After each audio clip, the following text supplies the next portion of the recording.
Président Chassaigne, vous avez la parole.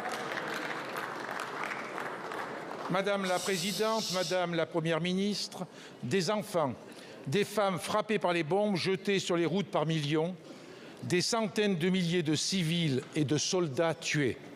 Voilà le terrible bilan de la folie meurtrière déclenchée, voici près d'un an, par le sinistre Poutine qui a fait le choix irresponsable d'envahir l'Ukraine, le choix du sang et des larmes, violant les règles du droit international, mettant en péril la sécurité en Europe, relançant une désastreuse course aux armements.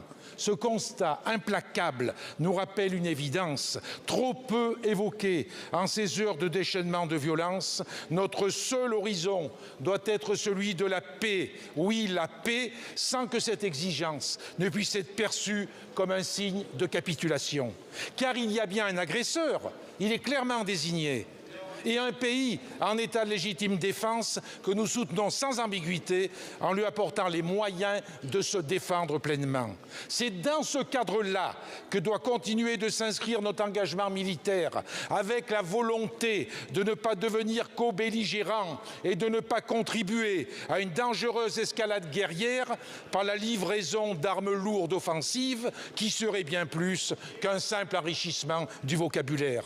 Nous avons aussi un devoir tout aussi important, celui de porter assistance à une population courageuse plongée dans le tumulte et le chaos. C'est ce que nous faisons dans nos communes depuis le début du conflit, grâce à l'action des élus et des bénévoles, à la générosité des familles d'accueil de réfugiés. Je veux saluer ici ce mouvement fraternel, cette main tendue à nos amis ukrainiens, représentés aujourd'hui par le président de son Assemblée nationale. Ce soutien passe aussi par la recherche d'une solution diplomatique la plus rapide possible, comme le demandent les mouvements pacifistes de l'Ukraine et de la Russie, ouvrir les chemins de la paix, à l'inverse d'une escalade guerrière dans laquelle aucune limite ne serait plus posée dans l'utilisation des armes les plus destructrices. N'oublions jamais, chers collègues, les 80 millions de morts des 2 guerres mondiales du siècle passé. C'est la raison pour laquelle il nous semble urgent de remettre l'ONU au centre des discussions. Membre permanent du Conseil de sécurité de l'ONU, la France a un rôle important à jouer dans ce cadre-là.